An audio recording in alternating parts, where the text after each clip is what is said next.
حقیقت کروں گا بیان دوستو، چاہے کٹ جائے میری زبان دوستو۔ ہم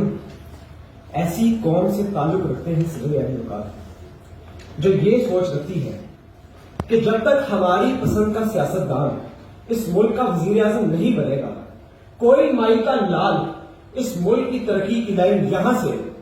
یہاں نہیں کر سکتا۔ ایسی قوم جو موجودہ دور حکومت میں یہ کہے کہ یہ پچھلی حکومت نے اس ملک کا کم بیڑا گرک کیا تھا، لہذا وہی ٹھیک تھی۔ ایسی قوم کہ جس کا وزیر اعظم اگر اقوام متحدہ کے اجلاس کے اندر جا کر اسرائیل کی اینٹ سے اینٹ بجا دے،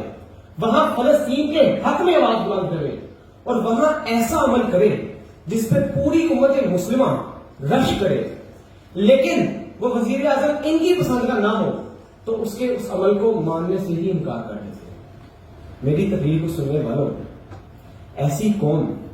دبے پاؤں چلے یا پاؤں ٹھپ ٹھپ کر کے چلے، کیا فرق پڑتا ہے؟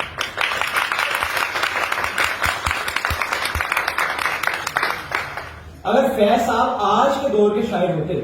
تو وہ کہتے کہ یہ قوم دبے پاؤں نہیں ٹھپ ٹھپ کر کے چلتی ہے، مگر تب جب ان کے پسندیدہ حاکم ان کو سڑکوں پر نکل کر احتجاج کرنے کا کہیں اور ہر اس کام کو کرنے کا کہیں کہ جس سے اس ملک کا بیڑا غرق ہو جائے، یہ چاہے وہ چینی صدر کی آمد سے پہلے دیا گیا دھرنا ہو یا پھر ملیشین پرائم منسٹر کی آمد سے پہلے اسلام آباد میں ان کا اکٹھا ہو جانا۔ یہاں پہ صدر اور مزید سامعین حضرات، کاش کہ یہ قوم اس بات کو سمجھے کہ فیض نے ایک بات پر نہیں حق بات پر یکجا ہونے کا کہا تھا۔ اے خدا اس قوم کو ہدایت دے کہ یہ اس بات کو سمجھے کہ ان کی شخصیت پرستی کی وجہ سے ایک طرف امیر کا کتا ڈاگ فوڈ کھاتا ہے اور دوسری جانب غریب کا بچہ روٹی کو ترستا ہے، روٹی کو ہاون ناول جان کر یہ کہتا ہے بس۔ لیکن اس سب کے بعد بھی یہ لوگ، یہ سیاسی لوگ،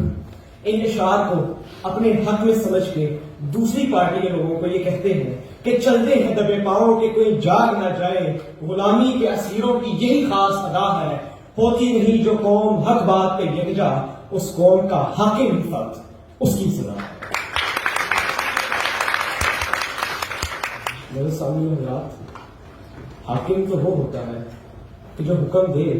تو اس کا حکم مانا بھی جائے، مگر اس قوم نے تو اپنے اپنے حاکم بنا رکھے کہ جن کے کہنے پر یا تو یہ کسی حاکم کے کہنے پر سرکاری دفاتر پر حملے کرتے ہیں،